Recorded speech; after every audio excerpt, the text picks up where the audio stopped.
Hello good morning friends. ఇవాళ మీకు నేను రైస్ ఖీర్ ఎట్లా చేయాలి చెప్తాను. ఇది చాలా టేస్టీగా ఉంటుంది, హెల్దీ కూడా.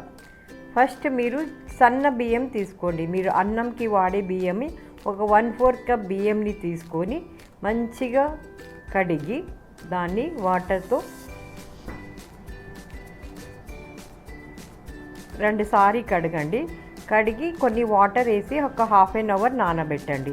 దాంతోపాటు కొన్ని కాజు తీసుకోండి, అవి కూడా అట్లనే సేమ్ హాఫ్ అన్ అవర్ నానబెట్టండి. నానబెట్టినాక మిల్క్లో కేసర్ నానబెట్టండి. ఇప్పుడు కొంచెం పాలు వేడి చేసి దాంట్లో కేసర్ వేసి పక్కనే పెట్టేసేయండి.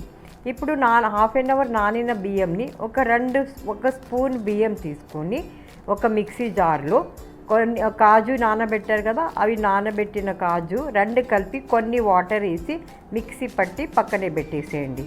ఇట్లా పేస్ట్ రెడీ చేసుకోండి. ఇప్పుడు ఒక గిన్నెలో కొన్ని వాటర్ వేసేయండి ఫస్ట్. తర్వాత పాలు మీకు 1 లీటర్ పాలని తీసుకొని మంచిగా గిన్నెలో వేసేసేయండి.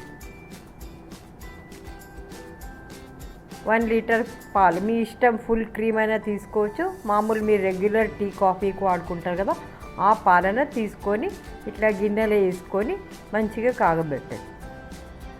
ఒకసారి మిల్క్ బాయిల్ వచ్చినాక నానబెట్టిన బియ్యంని దాంట్లో వేసేయండి. పాల్లో వేసి మంచిగా కలపండి. కంటిన్యూ కలుపుతూ ఉండండి, ఎందుకంటే బియ్యం వేసారు కదా మళ్ళీ అవి అడుగంటే ఛాన్సెస్ ఉంటాయి. మంచిగా కలిపేసేయండి, కలుపుతూ ఉండండి. ఒకసారి చూడండి బియ్యం ఉడికినాయా లేదా. ఒకసారి బియ్యం ఉడికినాక 90% ఉడికినాక ఈ చేసుకున్నారు కదా బియ్యం మళ్ళీ కాజు పేస్ట్ కూడా దాంట్లో వేసేయండి. దాంట్లో వేసి మంచిగా ఉడికినాక 1 లీటర్కి 1 కప్పు షుగర్ వేసేయండి.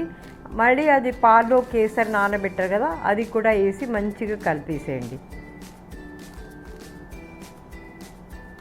కొంచెం చిక్కగా అయ్యే వరకు కలపండి.